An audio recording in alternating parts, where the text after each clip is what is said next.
Audio Jungle.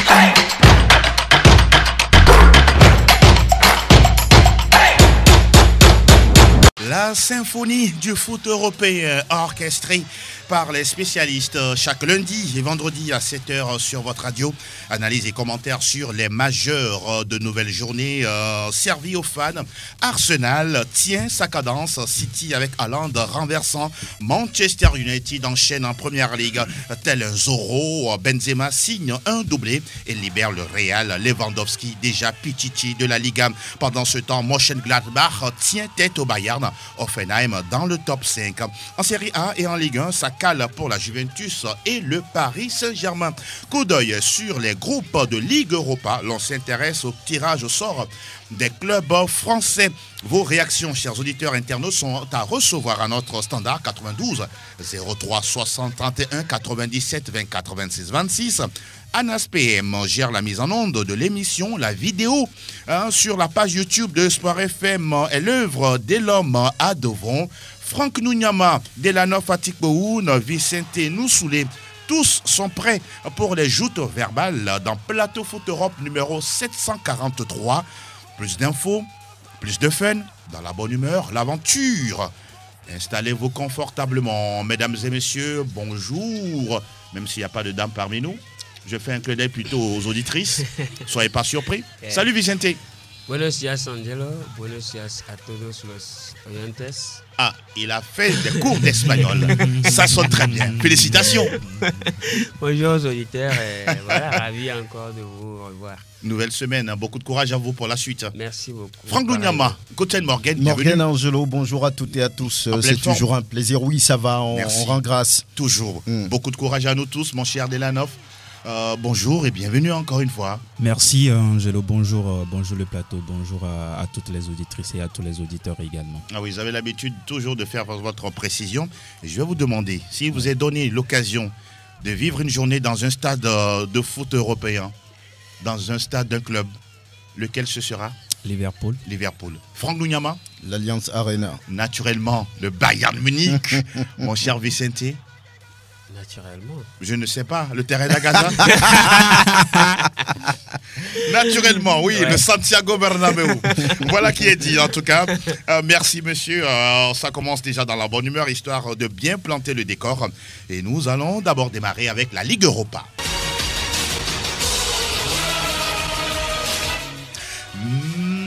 La Ligue Europa avec, les différentes poules, on les connaît. On va commencer avec le groupe A où l'on retrouve le FC Zurich, Arsenal, le PSV Eindhoven et puis Bodo Glimt. La poule B nous intéresse AEK, Larnaca, Fenerbahçe, Dynamo Kiev et Rennes. Franck, cette équipe de Rennes a-t-il les moyens de sortir de cette poule plus ou moins compliquée? Ce n'est pas forcément évident, mais on sait que la saison dernière, Rennes a essayé de lutter pour les places européennes. Elle a quand même réussi d'une certaine manière à le faire. Maintenant, la phase finale de cette compétition reste toujours compliquée, difficile. Mais on verra face au PSV Eindhoven qui a du vécu, absolument. Face aux autres clubs également.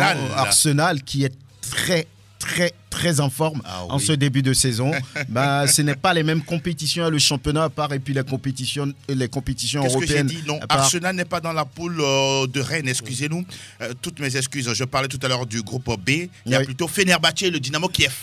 Qui ne sont pas des équipes de pacotille. Oui, on les connaît. Entre-temps, Fenerbahçe, le club turc, a fait parler de lui. Exactement. Et puis Dynamo Kiev, qui reste un club difficile à manœuvrer. Exactement. Malheureusement, il y a une période très compliquée en Ukraine. Le championnat a repris. Et ça peut faire du bien aux joueurs. Donc, on s'attend quand même à une compétition entre les clubs. Oui. Mais je suis tenté de dire que ces deux clubs ont un tout petit peu d'avantage par rapport au club français qui est Rennes. Question de vécu. Groupe C, on retrouve Ludogorets, Razgrad, HJK Helsinki, le Betis Séville et l'AS Rome de José Mourinho. Le groupe D, Malmö, l'Union Berlin, Saint-Galloise, le Sporting Braga. Il y aura une bonne lutte dans le groupe E, Manchester United de Cristiano Ronaldo, en tout cas pour le moment. Omonia Nicosie, Real Sociedad, Sheriff Tiraspol. Vicente Noussoulé, on pourra dire qu'il y a de sérieux clients dans cette poule. Hein. Oui, je pense d'ailleurs que c'est l'un des poules les plus relevées de cette compétition-là. On parle quand même de Manchester United, qui a encensé aujourd'hui un certain Cristiano Ronaldo, Casemiro, Varane, pour ne citer que cela, il y a Bruno Fernandes, il y a des jeunes comme Elanga, Jadon Sancho, Rashford qui reviennent très fort. Donc Anthony Martial également. Oui, a priori, Manchester United est quand même le favori numéro 1 de cette poule-là. Mais la bataille sera rude parce qu'il y a quand même la Real Sociedad qui joue très bien au football, même si ils ont quand même perdu leur attaquant Alexander Isak, qui est reparti de l'autre côté de West Ham. Exactement. Il y a quand même des arguments. Sheriff Tiraspol, on sait quelque chose en Ligue des Champions. Sheriff Tiraspol, notamment votre Real Madrid. Évidemment, le Real Madrid en sait quelque chose. Voilà. Donc, c'est un club qui peut aussi créer l'espoir dans ce groupe-là. Donc, il va falloir faire beaucoup attention du côté de Manchester United. Parce que souvent, cette compétition-là, elle n'est pas considérée comme la Ligue des Champions, mais nous livre quand même des prestations assez énormes. Absolument. La curiosité reste Omonia Nicosie, un club chypriote. La poule F à présent, Lazio Rome, Sturm Graz, Midtjylland et le Feyenoord de Rotterdam. On atterrit dans le groupe G avec Fribourg, Nantes, Olympiakos et Karabag. Delanov. On va quand même s'attarder tout de suite sur le club francilien, le club français, pardon. Il s'agit du FC Nantes. Les Canaries, la dernière fois qu'ils étaient encore sur le toit, sur le côté européen, pardon, tout à fait. Je me disais, ce n'était pas aussi ça, ce n'était pas aussi verni. Et actuellement, on sait véritablement que les jaunes du côté de la France, quand on veut parler de la Ligue 1, ce n'est pas réellement ça non plus en matière des résultats en ce début de saison. Maintenant, face à Feyenoord, face à Karabag et puis... face à Olympiakos, Karabag et Fribourg. Et Fribourg surtout. On attendra de voir si les Canaries vont pouvoir essayer d'aller faire quelque chose. Mais dans ce groupe-là, rapidement, il faut dire que il y aura l'Olympiakos qui... est véritablement... Qui a l'habitude de jouer la Ligue des Champions. Qui a l'habitude de jouer la Ligue des Champions. Et cette équipe fera office de favori dans cette poule-là. Et derrière, on va voir qui d'entre Fribourg et puis ces trois autres vont quand même aller chercher les résultats. Sans oublier que ceux qui seront classés troisième vont quand même reverser du côté de la Ligue Conférence. Pourquoi pas aller chercher une troisième place honorifique pour les jeunes de la France? Why not, comme disent les Anglais. Et nous terminons avec la poule H, Étoile Rouge de Belgrade, Ferencváros, Trabzonspor et l'AS Monaco. Franck, ils doivent tout faire pour quand même sortir de cette poule, histoire de penser un peu les blessures, en tout cas enregistrées lors de l'élimination en barrage de Ligue des Champions. Ils n'ont pas réussi à se qualifier pour les phases de groupe de la Ligue européenne des champions. Donc ce qu'on peut attendre d'eux maintenant, de pouvoir s'afficher ici dans ce groupe dont vous venez de parler. Il y a ce club serbe, il y a Ferencváros, il y a Trabzonspor. Ça joue également là-bas. Ça joue beaucoup là. C'est un club turc, donc Monaco, on peut le dire, est un peu au-dessus, on peut le dire clairement, de ce groupe-là. Maintenant, il va falloir aller chercher les victoires. Peut-être que ce nul contre le Paris Saint-Germain peut leur redonner confiance. Pourquoi pas. Et on rappelle que le début des hostilités, c'est le 8 septembre, 2 jours justement après la Ligue des Champions qui fait sa rentrée très très bientôt. Merci messieurs d'avoir donné vos avis sur ces différents groupes de la Ligue Europa. Désormais, nous abordons les majors et première destination. Première Ligue Express News.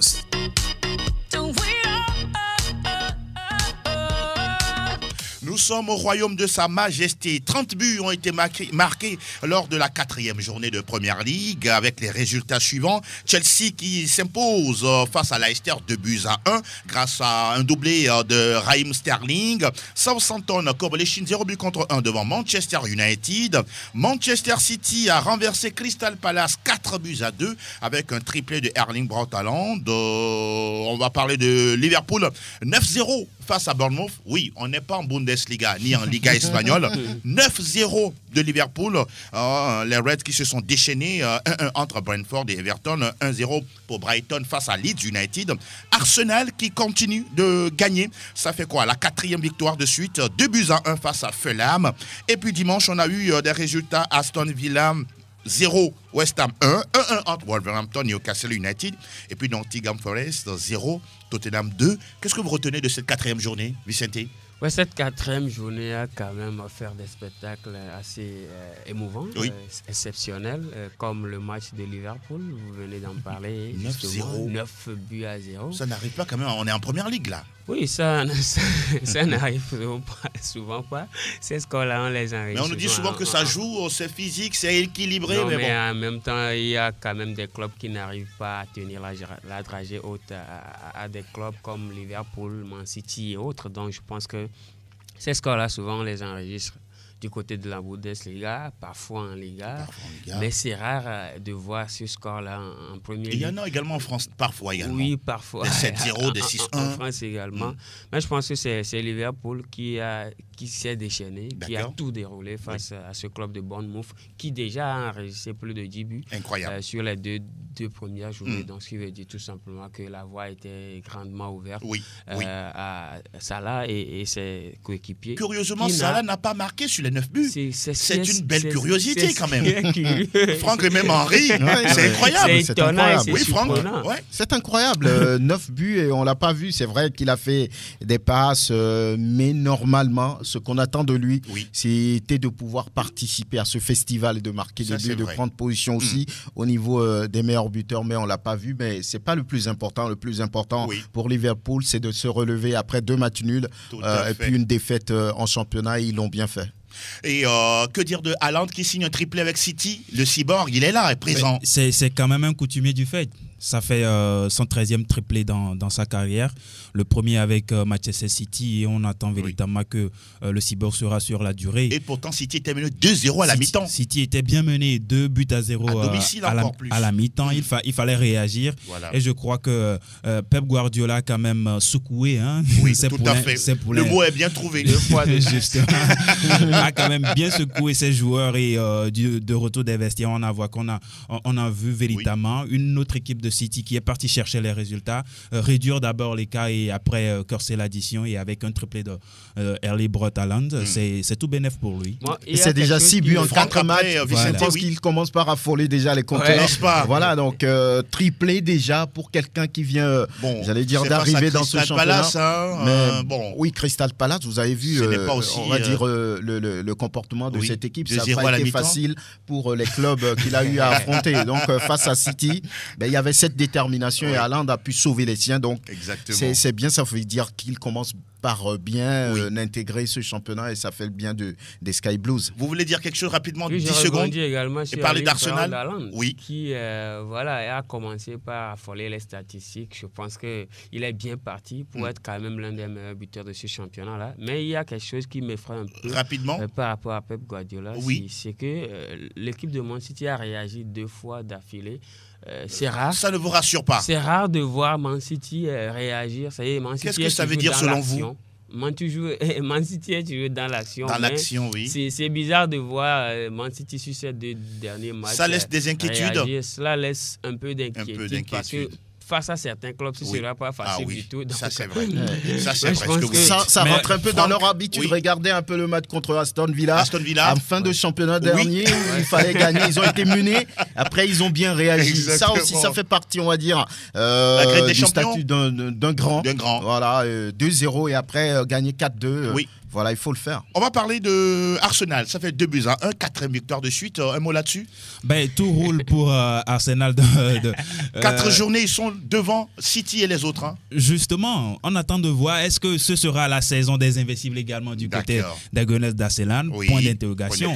Maintenant, on n'a pas encore disputé de gros matchs. C'est vrai, on a déjà joué Leicester. Bon, pas encore City, Liverpool, pas encore City, Liverpool, Tottenham. Chelsea, même pas encore Manchester United. Ah oui, merci beaucoup de le rappeler. Même si, maintenant, c'est bien de pouvoir grappiller ces points-là rapidement pour pouvoir être confortablement devant, même si des journées à venir, vous aurez quand même à perdre sûrement des points. Exactement. Mais actuellement, Arsenal est quand même dans une très bonne spirale. Et je crois que Arteta fait du bon boulot. Et il y a également des joueurs de qualité. Martin Odegaard, qui est devenu le leader technique de cette équipe-là, qui arrive à porter cette formation des Gunners d'Arsenal. C'est quand même bien pour les Gunners pour la suite de cette compétition? On va voir exactement la suite. On rappelle que Arteta a disputé son 100e match sur le banc d'Arsenal. Ça fait un bilan de 53 victoires, 16 matchs nuls, 31 défaites. Un peu mieux qu'un certain Arsène Wenger. À la même période, l'année dernière, il faut le signaler, Arsenal était 16e. Ah voilà. 16e du championnat. Les Gunners vous écoutent, hein. Les supporters des Gunners. Avec 2 défaites à l'époque. Ça va vite en football. Hein. Ça va vite. Ça va très vite. Ouais, mais on attend de voir. On attend de voir. Tottenham a battu Nottingham Forest 2-0 grâce à l'inévitable Harry Kane. Ça lui fait 187 buts au total. 3e meilleur scoreur du royaume derrière Wayne Rooney qui en a 208. Et Alan Shearer. Il est devenu l'ouragan tout simplement. Waouh. Ouais. Ce jeune homme, en fait, il est jeune. Il est jeune. Il est jeune. Harry Kane, on rappelle même qu'il a même raté un penalty dans cette partie.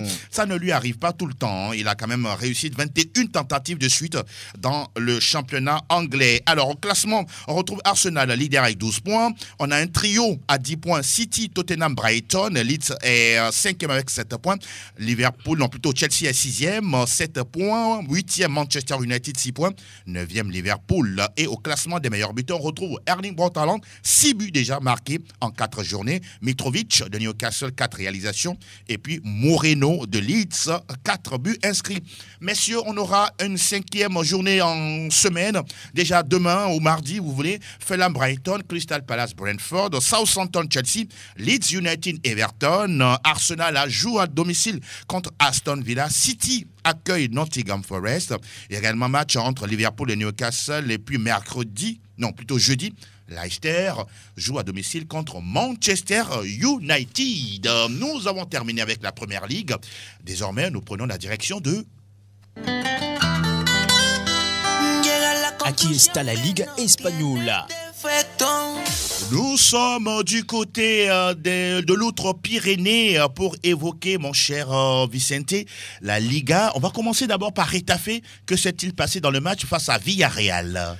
Match nul, jeu égal entre Retafe et Villarreal. C'est une prouesse ou c'était bon?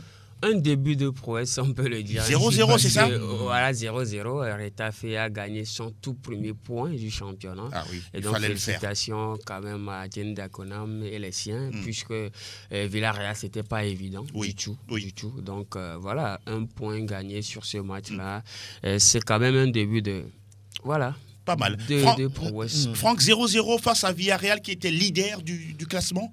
Il faut le faire, hein? Il fallait tout faire pour prendre le premier point de la saison et se redonner confiance. Villarreal, comme on pouvait s'y attendre, était dominateur dans ce match. 65% de possession contre 35% pour le club du capitaine des Éperviers. Oui. Il y a eu, on va dire, 479 passes du côté de Villarreal et puis ils ont cherché 262. Ils ont voulu dominer, ils ont dominé cette rencontre, sauf qu'ils n'ont pas été efficaces, ils n'ont pas été réalistes. On a même vu le capitaine des Éperviers écopé d'un carton jaune. 4 du côté du Villarreal, ça veut dire qu'ils étaient très nerveux. Même frustrés également. Frustrés dans ce match parce qu'ils se sont dit on avait balayé l'Atlético, qu'est-ce que ça va être, Retafe, on va marcher dessus. Ils n'ont pas réussi à le faire. Donc voilà, c'était intéressant face à cette équipe de prendre le premier point. Peut-être ça peut les relancer. Pourquoi pas un sursaut d'orgueil pour la prochaine journée, Vicente? On parle du tenant du titre ou bien vous voulez ajouter quelque chose avant de parler du Real Madrid? Non, allons-y seulement. Le Real. On parle du que s'est-il passé? Oui, le Real Madrid a répondu d'ailleurs au FC Barcelone qui a joué 1 heure avant. Oui. Donc voilà, avec aussi un score de 1-3. Match éprouvant pour les merengues. Éprouvant pour les merengues, mais ce match a été tout simplement sauvé grâce à Karim Benzema qui a réalisé un doublé, qui a justement répondu à Robert Lewandowski. On va revenir là-dessus. Un doublé en 2 minutes, 88e et 90e. 2 minutes. C'est vrai que dans ce match-là, il n'était pas forcément en forme. On n'a pas reconnu vraiment le Karim Benzema, voilà, qui le ballon d'or en fait. Ça doit aussi arriver, il faut le comprendre, c'est ça? Oui, parfois. Oui, parce qu'il y a de la pression, vous n'êtes pas sans savoir qui a Robert Lewandowski, donc la concurrence passe par la tête, donc voilà, parfois il y a de la pression, mais je pense que voilà, Karim Benzema, comme on le connaît, a mis un doublé, et cela a permis au Real de gagner 3 buts à 1, une 3e victoire d'affilée pour le club merengue. c'était bien quand même. Intéressant. J'ai envie de poser cette question à Adela. Si on enlève Karim Benzema de cette équipe du Real, que voyez-vous? Cette équipe ne sera plus la même. Ancelotti même l'a reconnu entre-temps que Karim Benzema est quand même le meilleur élément de son effectif. Il y a une Benzema dépendance? Une Benzema dépendance, je peux dire oui, parce que si nous prenons ce match spécifique-là hier, par exemple, il y a quand même le Real Madrid qui était bien mené par son adversaire du jour. Espagnol, par l'Espagnol Barcelone. C'était un mini classico. Hein. C'était un mini classico et il y a l'esprit catalan qui est de l'autre côté également. Oui. Et à la fin, on a vu qu'en 2 minutes, le Français a quand même réussi à sortir sa formation du fond du trou. Un coup franc et puis une nouvelle réalisation derrière. Il faut quand même le faire, il faut avoir le mental, il faut avoir quand même la capacité nécessaire d'aller chercher ces résultats-là. Et je crois qu'aujourd'hui, c'est quand même un facteur X. On ne cessera jamais de le dire que Karim Benzema est devenu une mastodonte pour cette formation. Voilà. L'actuel Pititi de cette Liga, il s'appelle Lewandowski. Vous confirmez? Oui, il s'appelle Robert Lewandowski. Mais il y a aussi Borja Iglesias, même si vous n'aimez pas écouter ça. Mais qui est devant? Qui est devant? Mais les deux, ils ont 4 réalisations chacun. Ah, d'accord. Borja Iglesias a encore mis 1. D'accord. Donc, qui est devant finalement?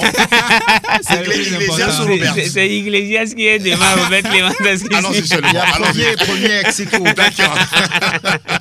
Allons-y, mon cher Vicente. Oui, mais il faut noter rapidement le retour de Rodrigo dans cette compétition qui a donné une passe exceptionnelle à Karim Benzema. Et donc, voilà, il se fait son retour. Exactement. Puisqu'il était blessé. Oui. On va évoluer avec le Barça qui recevait Valladolid et qui a gagné avec un doublé de Robert Lewandowski dont vous venez de parler, qui enchaîne son deuxième doublé en 2 matchs pour le FC Barcelone. Il est déjà dans le moule? Oui, je pense. Quand vous le voyez? Robert Lewandowski, on le connaît, c'est un tueur devant le but, donc il n'a pas besoin de grandes choses pour commencer à démarrer, comme on le dit. Donc, il a commencé par démarrer comme ça. On ne sait pas quand il va arrêter. On attend de voir. Donc, le Barça gagne 4-0. D'accord. Avec 2 passes décisives du Français Ousmane, qui est en forme. Il est en feu. Qui est très en forme en ce début de saison. Incroyable. Je pense qu'il y a la Coupe du Monde qui est quelque part dans la tête. Deschamps sûrement en train de cocher son nom sur la liste. Évidemment. Donc, les autres résultats, Vicente? Ce soir, l'Atlético va se frotter à Valence. On va en parler sur le coup de 20h00. D'accord. Mais les autres résultats rapidement. Girona s'est incliné face à Celta Vigo à domicile, 1-0. Le Betis a gagné sur un but de Borja Iglesias face à Osasuna. Elche 0 et Real Sociedad 1. Le Rayo Vallecano n'a pas pu tenir devant Real Mallorca 0-2. Almeria gagne Séville 2-1. C'est une surprise. Oui, c'est une surprise et c'est une info importante. Merci de le préciser. Parce que Séville affronte le Barça en journée prochaine, donc ce n'est pas une très bonne nouvelle pour Séville. Exactement. Rétafé fait match nul 0-0 Villarreal, le Barça gagne 4-0, l'Espagnol s'incline devant la Maison Blanche 1-3. On peut avoir une idée sur le classement? Rapidement, si c'est possible. Ouais, le Real Madrid tient la tête avec 9 points, puisque le Villarreal ne suit plus. D'accord. A été tenu en échec par Rétafé, justement. Oui. Le Betis Séville aussi à 9 points. Deuxième. Le FC Barcelone vient en 3e position, 4e Villarreal. L'Atlético de Madrid. Et à quel niveau? 12e. Avec un match en moins. Il joue ce soir. D'accord.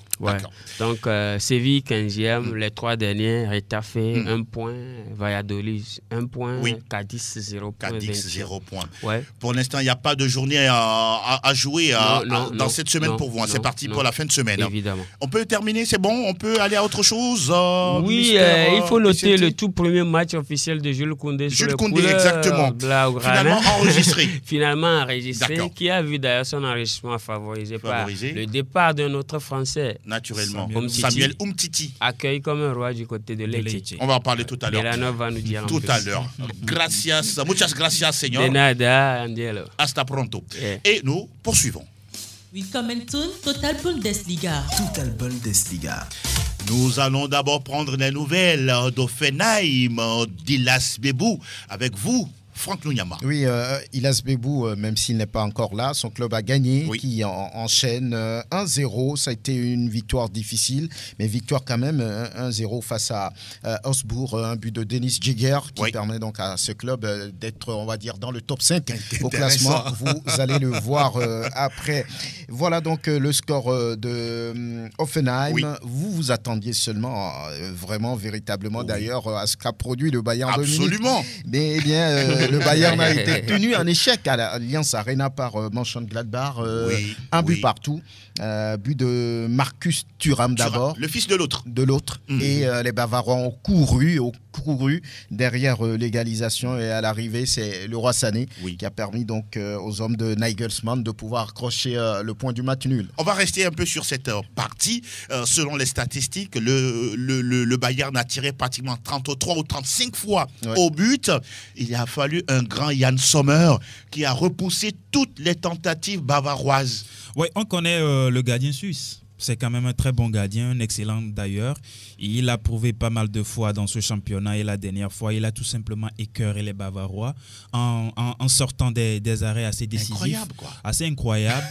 Parfois, je me demande bien, est-ce qu'il n'y a pas d'autres clubs un peu plus huppés qui pourraient venir chercher le Suisse? Et la dernière fois, il a encore tout simplement étalé tout son talent dans cette rencontre. Maintenant, est-ce qu'il faut dire que c'est le premier couac, le premier accro? Qu'est-ce que vous dites là-dessus?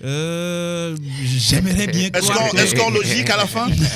Un score logique à la fin, vu la rencontre. D'accord. Vu ce que Mönchengladbach a quand même essayé. Mais s'il n'y avait pas Sommer, le Bayern parlait passer avec 7 buts au moins. C'est son boulot. N'est-ce pas? Il est là pour ça. Il est là pour ça, et donc il est bien payé pour ça.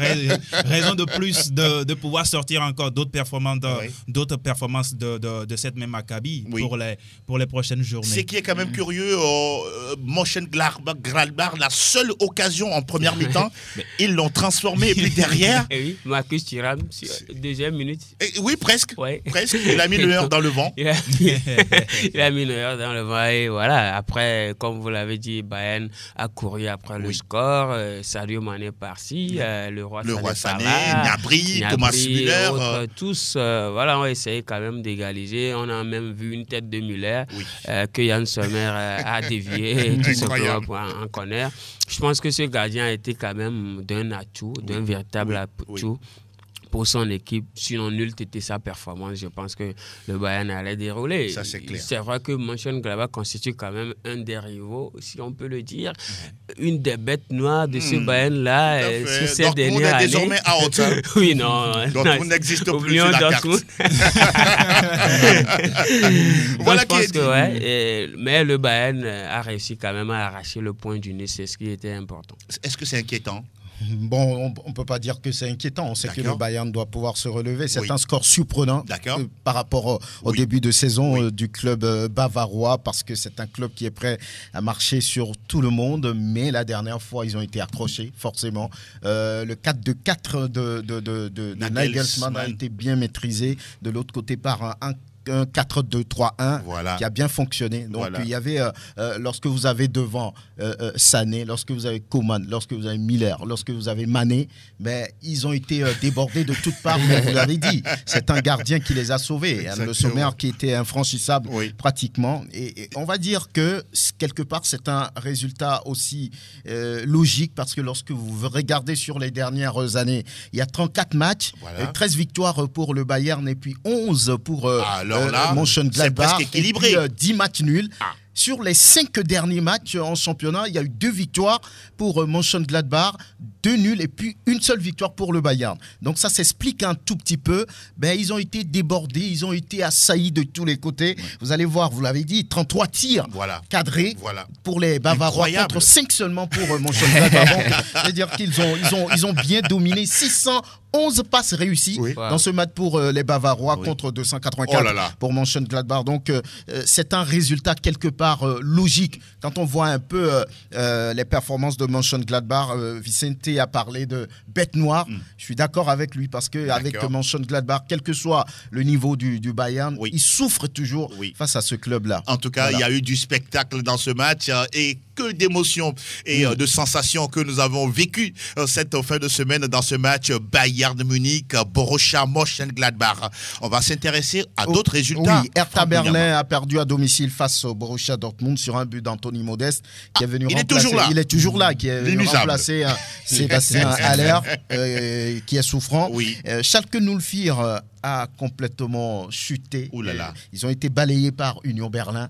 Un but contre 6, s'il vous plaît. Incroyable. Un début de saison difficile pour le club de Gelsenkirchen. Leipzig a gagné face à Wolfsburg 2-0. Il le fallait. Christophe Nkunku qui montre vraiment qu'il est dans la forme de sa vie depuis quelques mois. Et il lorgne également à participer à la Coupe du Monde. Voilà, Deschamps, je n'aimerais pas être à sa place. Il y a beaucoup de joueurs français qui montrent bien de choses. Mayence 0, Leverkusen qui s'est fâché et qui a marqué 3. Donc 3 buts. Le réveil enfin. Peut-être, on verra.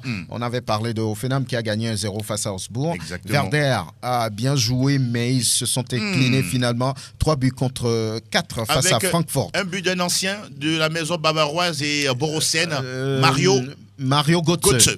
Exactement. Mario Götze qui a d'ailleurs ouvert le score. Tout à fait. Et Cologne et Stuttgart n'ont pu faire la différence. Il y a 0-0, c'est le seul match nul et vierge d'ailleurs de cette 4e journée. Et puis enfin, Fribourg qui a souffert mais qui a dominé Bochum 1-0. C'est difficile pour Bochum. Bochum, début de saison compliqué. Le promu qui a tout fait pour rester.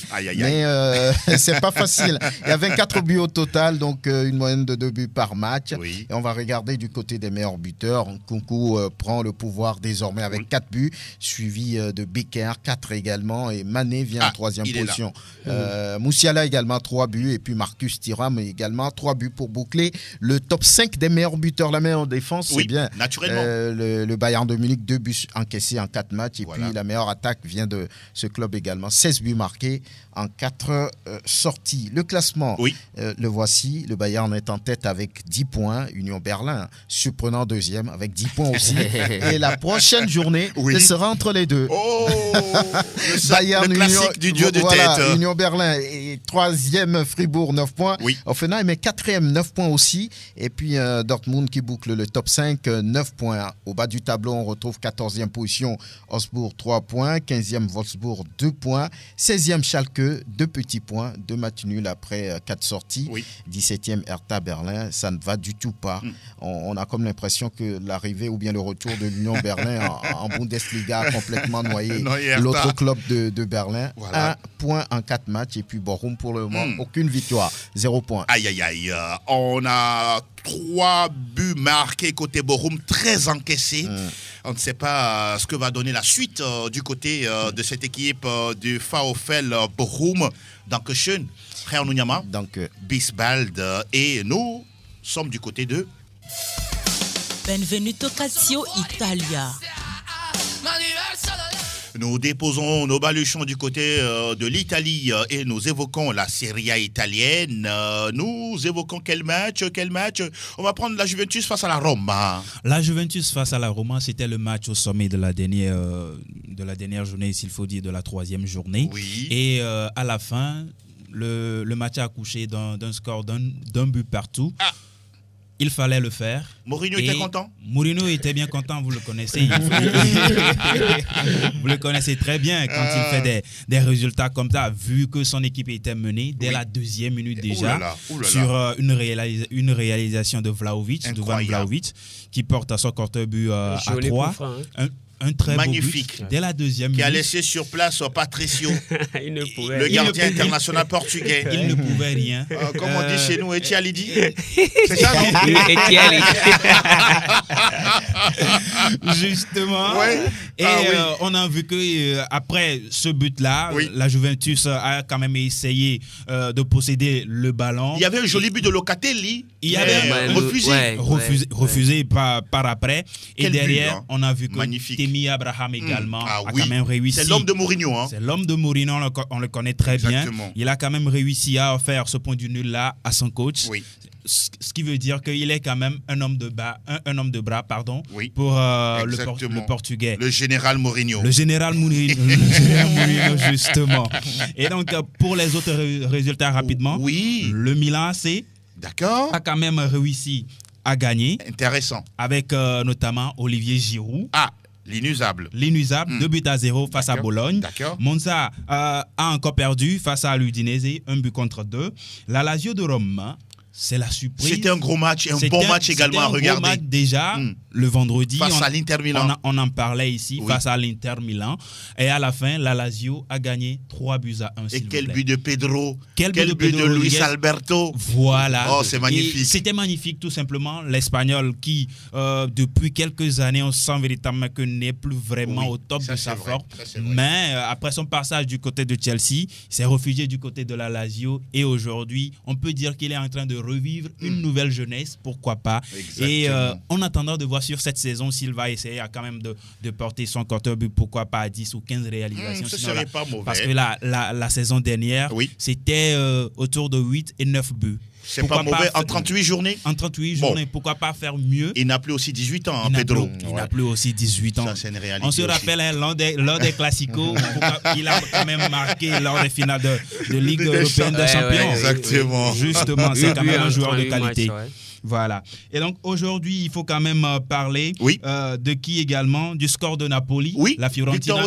Victor Osimhen n'a pas réussi à marquer ce week-end. Mais il sera scruté, pourquoi pas? Parce que la 4e journée arrive très bientôt, c'est déjà demain, à partir de demain. Et les autres résultats de la 3e journée, la Juve a fait 1-0 avec l'AS Rome, je viens de le donner. Cremonese a encore courbé les chines à domicile, 1-2 face à Torino FC. Et Las Vérone a courbé les chines à domicile également face à l'Atalanta Bergame, qui devient du coup leader de ce championnat. Y a-t-il des matchs en retard? Non, non. Tout est bouclé. Tout est bouclé pour la 3e journée. Et la 4e journée arrive dès demain déjà. Et on va l'annoncer. Et on peut l'annoncer rapidement avec Sassuolo qui va recevoir le Milan AC à 16h30. À 18h45, l'Inter Milan joue Cremonese.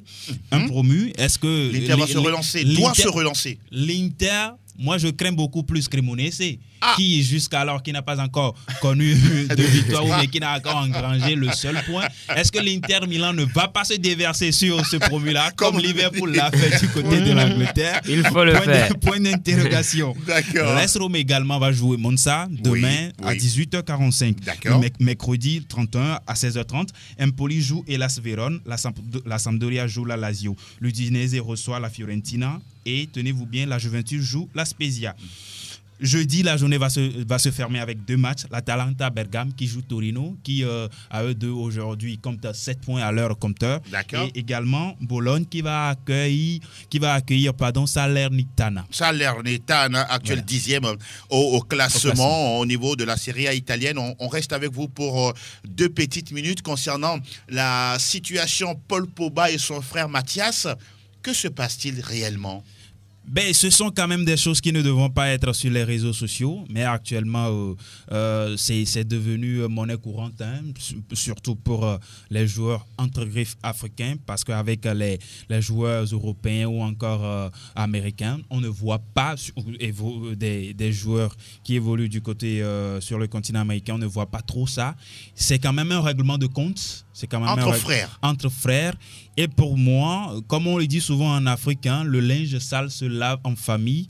Et la famille Pogba a quand même échoué à faire cela. Et ils ont apporté ce problème-là sur les réseaux sociaux. C'est quoi le nœud du souci? Paul Pogba soupçonne son frère d'extorsion. D'accord. Chose que de lui voler, de lui prendre de l'argent. De lui prendre de l'argent. Suite à des chantages. Je ne veux quand même pas rappeler le cas de chez Emmanuel Adebayor. C'est quand même un cas similaire. D'accord. Mais aujourd'hui, Paul Pogba n'est plus sur le terrain. et on voit que le joueur français est beaucoup plus dans des problèmes extrasportifs. On attendra de voir hein, ce qui sera la suite de cette affaire entre les frères Pogba, entre Mathias et puis Paul. Et dans tout ça, c'est quand même Florentin Pogba qui, jusque-là, n'a pas encore fait le grand frère de tous, qui n'a pas encore fait une sortie pour dire ce qu'il en est de son côté. On attendra de voir hein, entre les deux petits, hein, à savoir Mathias et puis Paul Pogba. Est-ce qu'ils vont quand même plus petits hein. La question reste posée. Est-ce qu'ils vont essayer de pouvoir redorer le blason de cette famille-là, parce qu'on sait, la famille Pogba, c'est quand même une famille, c'est bien modeste à l'époque, mais aujourd'hui, ils font quand même office d'une très belle famille qui a été sortie de la pauvreté grâce au football aujourd'hui. Aussi, c'est leur un exemple social. Un exemple social, c'est leur maman qui a été vraiment au cœur de leur ascension. De tout ça là. Il va falloir véritablement faire honneur à leur maman.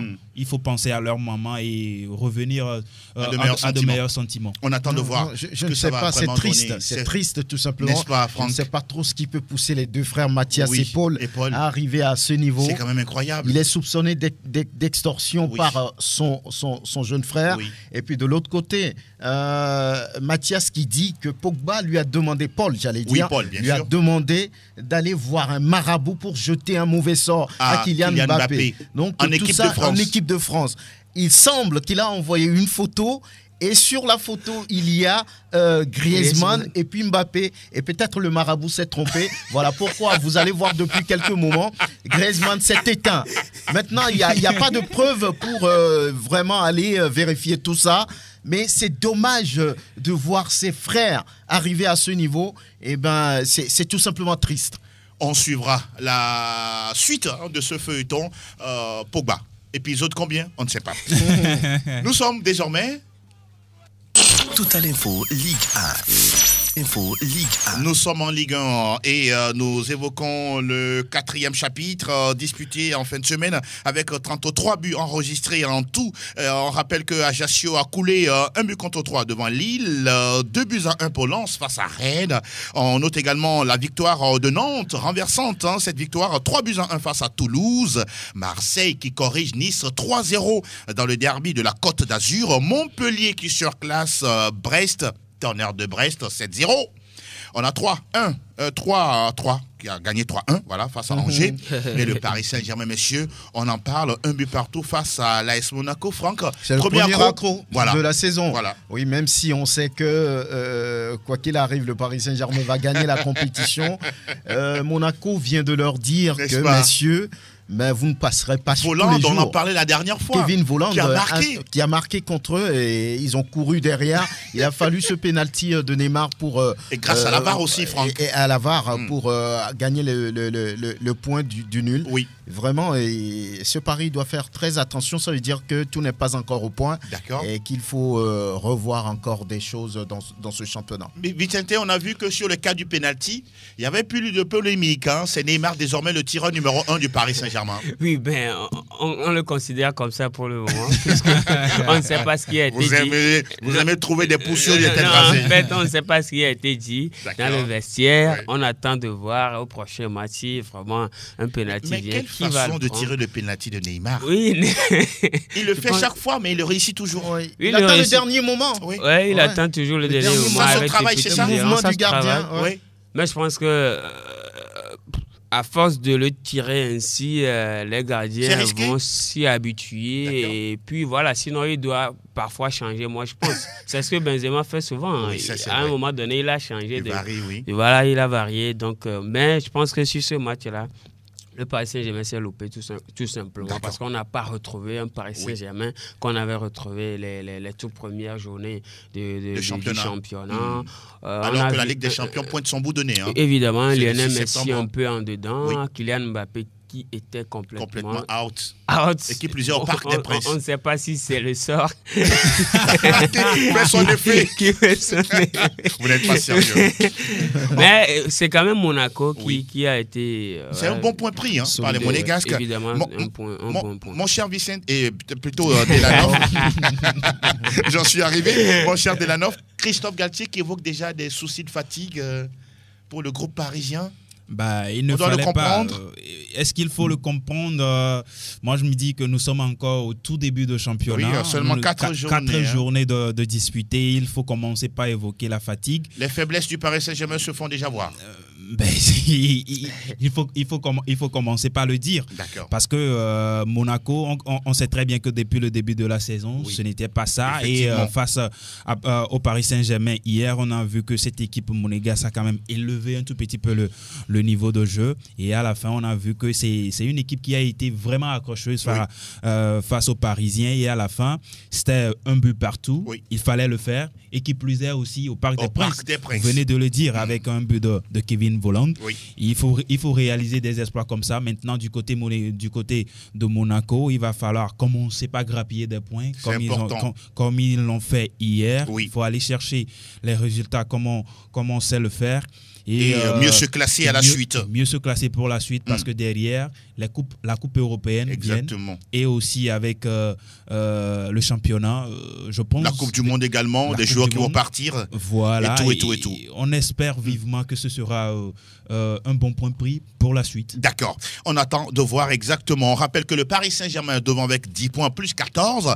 Marseille est deuxième, 10 points plus 7. On retrouve un trio juste derrière. Lens, 10 points. Lyon 7, Lorient également 7 unités.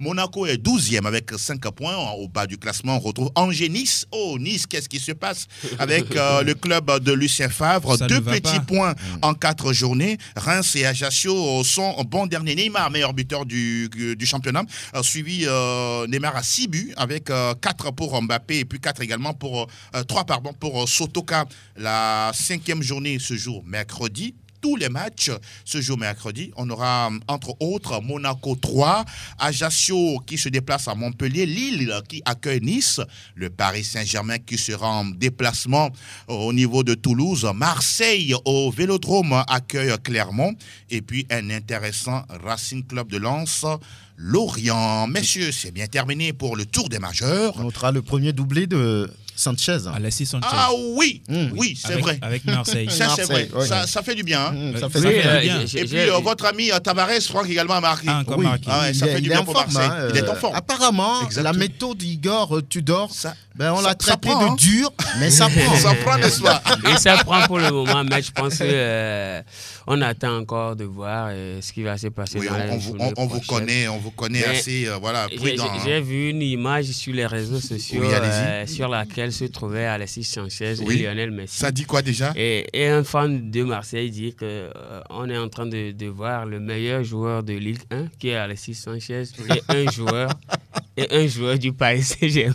Mais pourquoi vous riez? Allez au bout. Le poste m'a tellement fait. C'est aussi ça le foot. Oui, en fait, il voulait parler de cette seule journée où Lionel Messi n'a pas été du tout étincelant, alors qu'on a quand même Alexis Sanchez. Bon, ce sont deux potes. Ils ont tous évolué du côté du Barça entre-temps. On se rappelle. Alors, désormais, les auditeurs, avis et commentaires sur justement les performances de vos clubs. Nous vous donnons désormais la parole. Plateau Foot Europe, le coin des auditeurs. Le coin des auditeurs. Vous faites l'émission avec nous, messieurs et dames. Vous êtes dans Plateau Foot Europe. Bonjour. Bonjour, monsieur. Le petit nom déjà? Salami Drogba Simen. Salami Drogba. Drogba Simen. Oui, allez-y, nous vous écoutons. Oui, je vais parler de mon club. Oui, allez-y. Chelsea. Pardon? Chelsea, oui. Oui. Je ne comprends pas pourquoi peut-on laisser passer l'un des meilleurs buteurs au monde et faire venir l'autre là. Oui.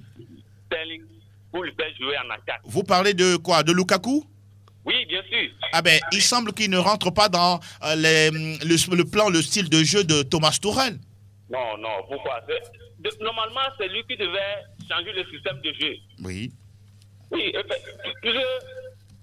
Lukaku aujourd'hui, il est l'un des meilleurs joueurs, quoi. Meilleur buteur. Apparemment, vous êtes très énervé, hein? Oui, franchement, on joue sans attaquant. Oui. Comment peut-on jouer un championnat sans attaquant? Mais la dernière fois, vous avez gagné 2 buts à 1. Sterling a fait un doublé. Difficilement. D'accord. Beaucoup de courage, hein? Mon cher, oui, calmez-vous, ça ira. Calmez-vous. Tuchel aurait reçu des conseils de Pep Guardiola. N'est-ce pas? Jouer sans attaquant. Un autre auditeur est là. Bonjour. Oui, bonjour. Faustin? Non, Kofa le Tigeran. Oui, Kofa, nous allons bien et vous? Oui, la Kofa, on est calé, mais ça ira. Vous êtes calé? Oui. Vous allez vous décaler désormais? Couper, décaler. Couper, décaler. Mais ça ira. Ça ira. Au moins, vous gardez espoir, c'est ça? Moi, je sais bien. Oui. Un équipe qui l'empêche depuis banalement des années. Et le Liverpool a déchaîné. D'accord.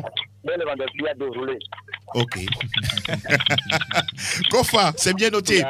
Bon, lundi à vous, à très bientôt. Auditeur en ligne, bonjour. Oui, bonjour, monsieur Angelo. Oui. C'est l'abbé. L'abbé, oui, ça fait un moment. Oui, ça fait un moment. Moi, je viens de commencer ma rentrée sportive. Vous allez bien quand même? Oh non, je rends grâce. Merci beaucoup. Allez-y, l'abbé. Oh, que je suis un peu inquiétant à Montréal. Oui. Moi, je me vais encaisser à chaque match, un but. Oui. Je vois qu'il est en train de changer trop la défense. D'accord. Je ne sais pas vraiment sur le petit papier. C'est un coach, il est bon, mais il a aussi têtu. Mais est-ce que les recrues aujourd'hui, ça vous satisfait? Non, moi, je suis satisfait de l'effectif. D'accord.